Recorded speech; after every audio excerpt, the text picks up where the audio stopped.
म्हटलं की जरा घसा पण जरा बसलाय तर जरा घेऊन बघूया कसं वाटतंय म्हणून मी ते केलं.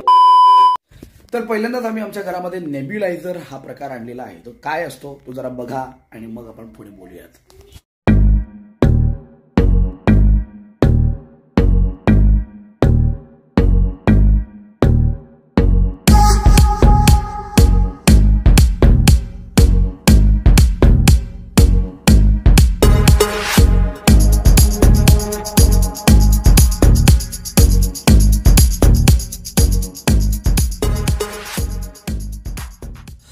काय नेब्युलायझरची क्वालिटी मस्त दिसते. नीरव तुला ते औषध पण दिलं ना डॉक्टरने त्यात टाकायला? हां. काय नाव त्याचं? बुडोकॉट. अच्छा बुडोकॉट आहे. ह्याच्याने नाकाला एक छोटे मार्क्स आहे, एक मोठे आणि एक छोटे. एक मोठ्या लोकांचे एक छोट्या मुलांचे. अच्छा.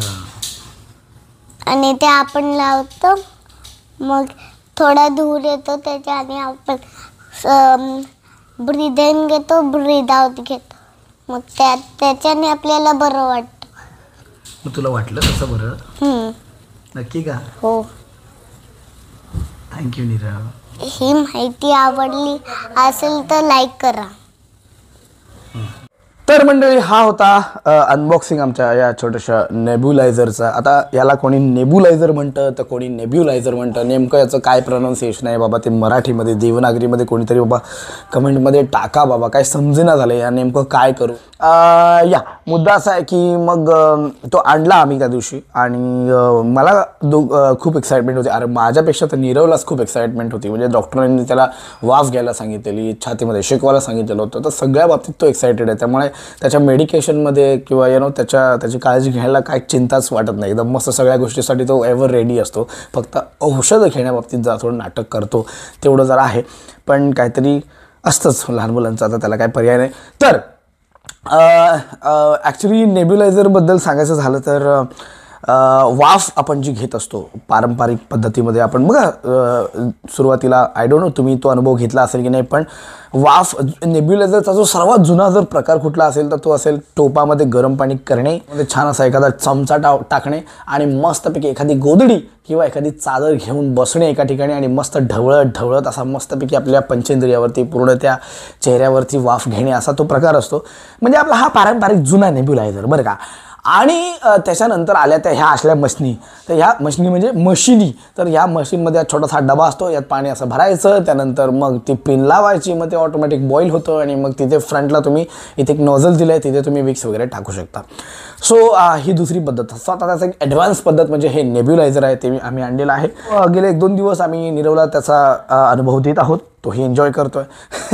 पण मला जरा तो बघायचा होता नेमकं काय होतं याचं, म्हणून मी आता जरा घेऊन बघतो बरं का. आपण जरा पहिला सेटअप करूयात आणि मग मी जरा तो लावतो माझ्या नाकाला तो मास्क आणि मग बघूया कसं दिसतंय. चला. हे झालं का आता नेब्युलायझर सेटअप केलं का? व्यवस्थित केलं का? दाखव मला कसं कसं काय काय केलं ते. हे केलं ना, जोरात दाब ते दाबलं. Okay okay. सो गाईज हे आहे आमचं नेब्युलायझर, जे खरं तर आणलेलं आहे नीरवसाठी. पण आता कालपासून माझ्या पण घशाची जरा घरघर झालेली आहे, त्यामुळे आज मी नेब्युलायझर वापरतोय. तर त्याची वापरायची पद्धत अशी आहे की असं मास्क लावायचं, त्यानंतर इथे हा तो त्याचा ग्लास आहे आणि याच्यामध्ये आम्ही जरा पाणी भरलेलं आहे. थोडंसं पाणी आता कमी करू, याच्यात एवढं नको. हां, तर आता मस्त ओके बस. हे हाफ असं काय म्हणजे असं परिमाण वगैरे काही नाही, आम्हीच आमच्या मनाने हे केलं. नीरवला बेसिकली त्याच्यामध्ये ना बुडकॉट नावाचं एक औषध डॉक्टरने दिलं आहे, ते ह्याच्यामध्ये घालायचं आणि त्याच्यामध्ये थोडंसं पाणी टाकायचं सस्पेन्शनसाठी आणि मग लावायचं. आता हे मी नीरव हे कर जरा मास्क बरोबर ॲडजस्ट कर मास्कला. हां लाव मास्क लाव. नीरव कसं करतो बघा. दाबायचं नाही, गोल फिरवायचं आहे. कसं? थांब मी ट्राय करू. असं गोल फिरवायचं दिसतंय, असं गोल फिरवायचं. आता हे झालं रेडी. आता हे मी घालतो. हां पण मला असं काही कुठलं औषध प्रिस्क्राईब केलेलं नाही आहे, त्यामुळे मी फक्त पाणी ठेवलेलं आहे. तर नीरव हे स्टार्ट कर बेटा. करू.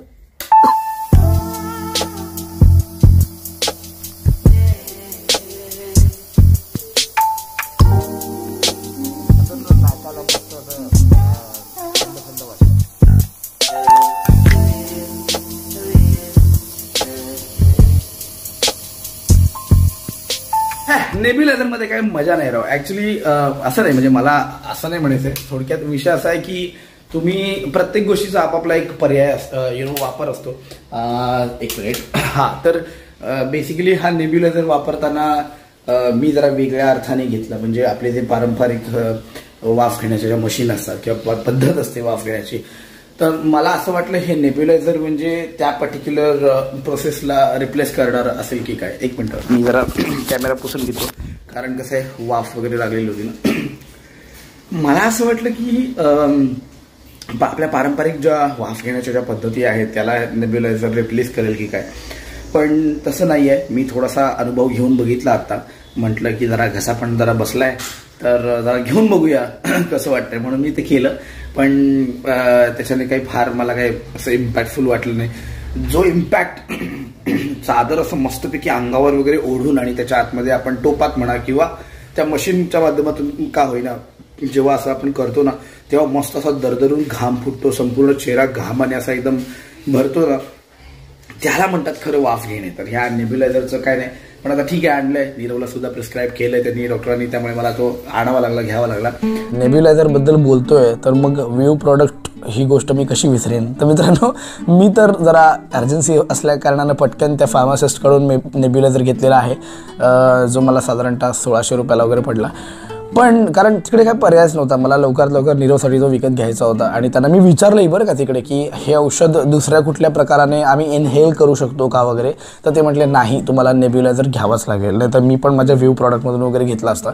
सो तुम्हाला जर सुद्धा एखादा नेब्युलायझर घ्यायचा असेल अशा पद्धतीने वाफ घेण्यासाठी, तर अर्थातच व्ह्यू प्रॉडक्टमध्ये मी टॅग करून ठेवतोय, ॲड करतोय, तुम्ही नक्की चेक करू शकता. आणि तुम्हाला जर गरज असेल आणि परवडत असेल तर तुम्ही नक्की विकत घेऊ शकता. सो आपला असा एक आगळा वेगळा अनुभव घेतला, त्यामुळे तो जरा शेअर करावा असं वाटलं, म्हणून मी हा व्हिडिओ बनवला आहे. आणि माझाही आवाज मागासपासून जरा बदलला आहे. हवेमध्ये थोडासा थंडावा पण आलेला आहे इथे या माझ्या डोंबिवलीच्या या ज्या ठिकाणी मी राहतो. तर त्या ठिकाणी आता थोडासा जरा आता संध्याकाळ झाली की छान टेम्परेचर ड्रॉप व्हायला सुरुवात करते आणि भारी वाटतं जरा मस्त. तर आवाज बोलून जरा आता बसला आहे. तर दॅट्स इट. या व्हिडिओमध्ये इतकंच ठेवतो. बाकी भेटूयात आणखी एका दुसऱ्या व्हिडिओमध्ये. Bye for now. Please like, share and subscribe.